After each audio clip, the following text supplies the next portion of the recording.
Hello বন্ধুরা, কেমন আছো? আজকে আসছি নতুন একটা ভিডিও নিয়ে। আমার ছেলে আজকে সারাদিন আমার মাথা খেয়েছে বিরিয়ানি খাবে বলে, মা বিরিয়ানি বানাও বিরিয়ানি বানাও। তো ঘরে সব কিছুই উপকরণ ছিল, আমি বেশি কিছু ইউজ করি না, কিন্তু সেই ঘরে সামান্য কিছু উপকরণ দিয়ে বিরিয়ানি বানালাম। তোমাদের কেমন লাগলো জানাও। প্রথমে চালটাকে ভালো করে ধুয়ে ওটাকে ঢেকে রেখে দিয়েছি, তারপরে পেঁয়াজের বেরেস্তা বানিয়ে নিয়েছি। হ্যাঁ, আমি বিরিয়ানির মশলা নিজেই ঘরে বানিয়ে নিই। আমি গোটা গরম মশলা কিনে নিয়ে এসে ঘরে রোস্ট করে ওটা বানাই, তা ওটা বানিয়ে রেখে দিই, সবসময় থাকে।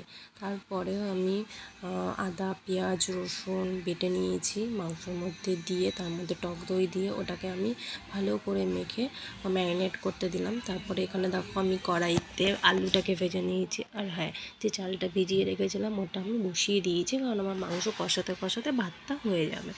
তো আলু ফ্রাই করে যখন লাল লাল করে তুলে নিই, ওই তেলেই জিরে তেজপাতা শুকনো লঙ্কা দিয়ে ভালো করে একটু ফ্রাই করে নিয়েছি, মানে যতক্ষণ ওটা লালচে ভাব না আসবে ততক্ষণ তোমরা ফ্রাই করবে।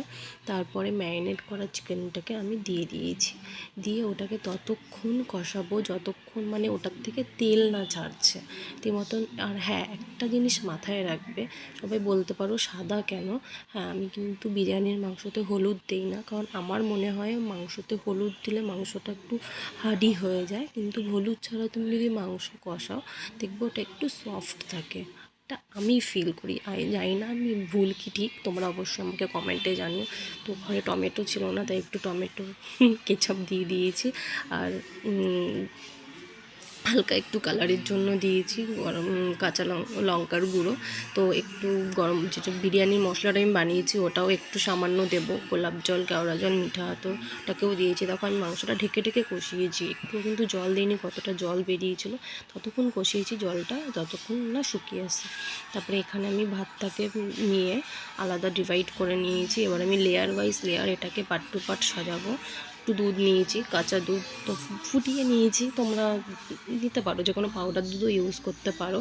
তার মধ্যে আমি কালার, মিঠা আতর, গোলাপ জল, কেওড়া জল, ফুড কালার সব কিছু ভালো করে মিশিয়ে একটা লেয়ারে লেয়ারে সাজাবো। প্রথমে দিয়েছি আমি, দেখো ভাতটাকে ডিভাইড করে নিয়েছি, অনেকটাই বের করে নিয়েছি। প্রথমে দিয়েছি যে বিরিয়ানি মশলাটা বানিয়েছি সেটাকে, তারপরে কালার জলটা দিলাম যেটা আমি দুধের সাথে বানিয়েছিলাম, তারপরে দিয়ে দেবো ঘিটা। হ্যাঁ, কেউ কম খায় কেউ বেশি খায়, যে যেরকম খায় সেরকমভাবে দিতে পারে, কোনো অসুবিধা নেই, তোমরা তোমাদের আন্দাজ মতন দিতে পারো। তারপরে আমি এখানে যে মাংসটা কষিয়ে রেখেছিলাম ওটাকে আমি অল্প অল্প করে সাজিয়ে দেব লেয়ার ওয়াইজ। এটার উপরে আমি আবার যে পেঁয়াজের বেরেস্তাটা দেব, দিয়ে আবার আমি একটা ভাতের লেয়ার দেব, লেয়ার দিয়ে সেম প্রসেসে দুটো তিনটে যতগুলো লেয়ার হয় ততগুলো লেয়ার আমরা করে নেব, মানে যে যেরকম হবে যতটা কোয়ান্টিটিতে যে বানাবে। আমি তো এভাবেই বানাই, যত কোয়ান্টিটিতেই বানাই।